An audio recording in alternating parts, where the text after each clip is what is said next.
Good afternoon guys, welcome back to our channel. Isang mapagpalang hapon sa inyong lahat.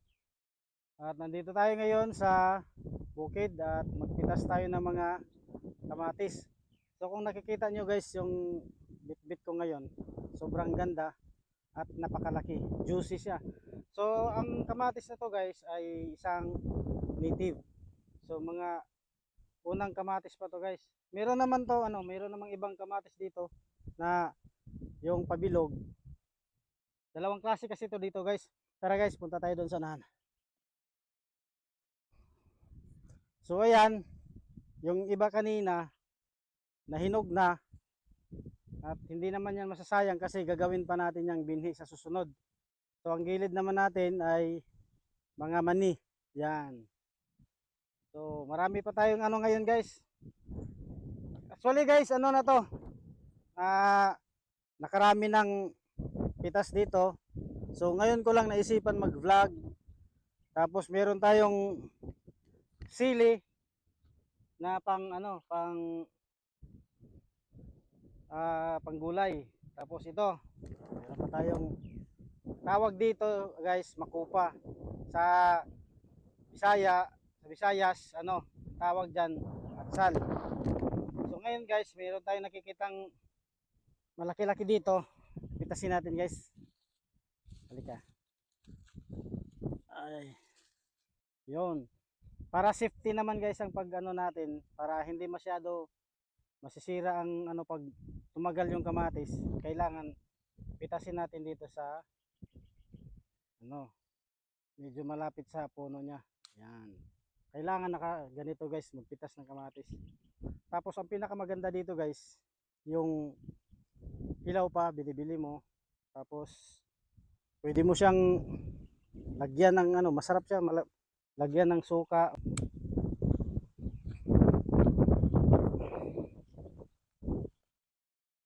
Ito guys, may hinog. Maraming hinog ngayon guys kasi sobrang init. Ayan, nasisira na yung iba. Yan. Ito pa. So pipiliin natin yung mga malalaki kasi yung mga natitirang pa yan, bali patubuin, palakihin muna natin. Dala tayong basket. Ito guys, mamaya dadami to.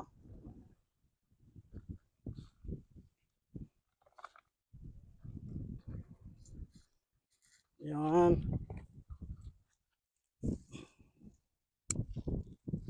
Ito mga hilaw guys, mabilis na mabinta to. Yan. Kaysa bibilhin nila na sobrang hinog na, madaling masisira sa bahay nila. Lalo na pag na-stock siya.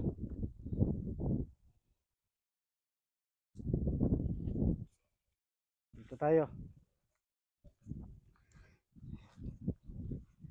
Siya nga pala guys, ito yung galing ito yung binhi na talong na galing doon sa farm school, sa nursery. Yan ang nabitbit ko noon. At nabigyan tayo ng binhi. So meron din tayong nakuhang binhi para sa sa communal garden. You know? Laki-laki. Piliin lang natin yung malaki. May ako napitas kasi akong maliit. Pero okay lang.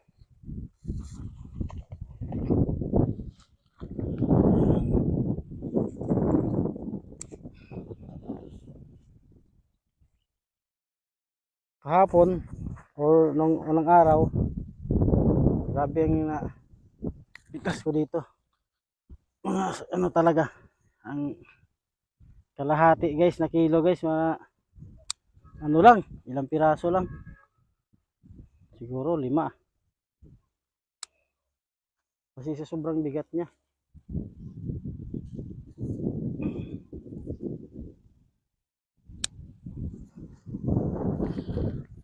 Ang hugis niya guys, parang kalabasa. So dito naman tayo guys sa ano, pabilog. May pabilog dito. Saan na ba 'yun? Ito.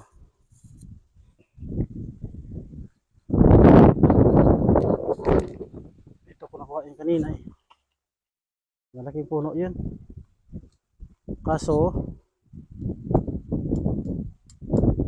ay nandun lang pala. Dito muna tayo.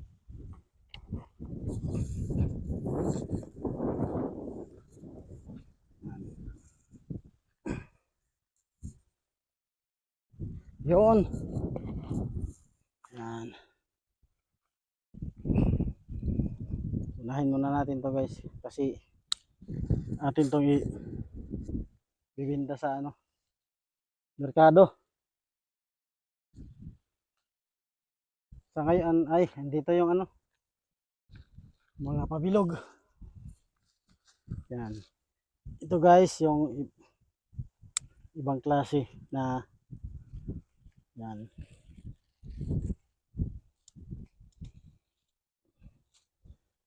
Yun.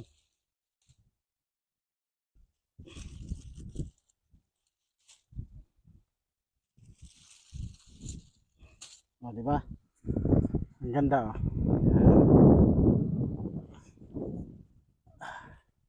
Hindi siya katulad ng ano. Yan, malalaki yung iba. Yung native. Kunin ko pa. Kasi masasayang lang din pag na ano, pag nabilad.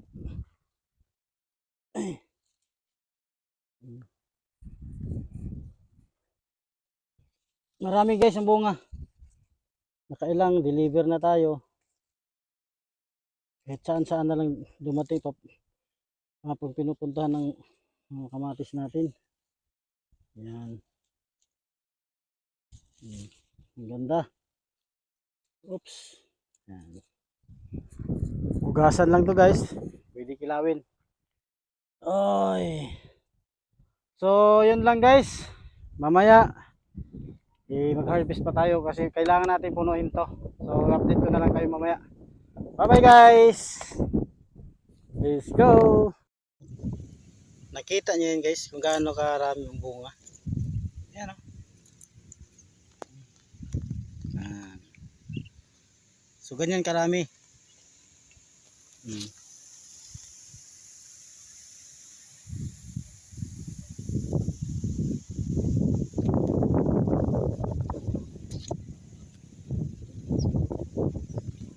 Marami siyang bunga ngayon. Hindi siya basta-basta maubos. Nagkalat.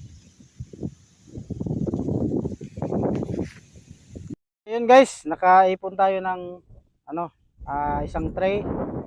So, kailangan ko pa to dagdagan mamaya. Babalik lang ako. Ay, tsaka iuwi ko muna to para magagamit ko tong ano kasi nag-iisang tray lang ang dinadala ko.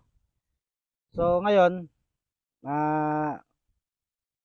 ihatid ko muna to guys at mamaya babalik ako dito. So ayun, hanggang dito na lang muna guys. Maraming salamat sa inyong panonood at magandang hapon sa inyong lahat. Sa lahat ng mga hindi pa nakapag-subscribe, please subscribe my YouTube channel and pakiclick na lang ang notification bell para updated kayo sa aking mga video. Tarang!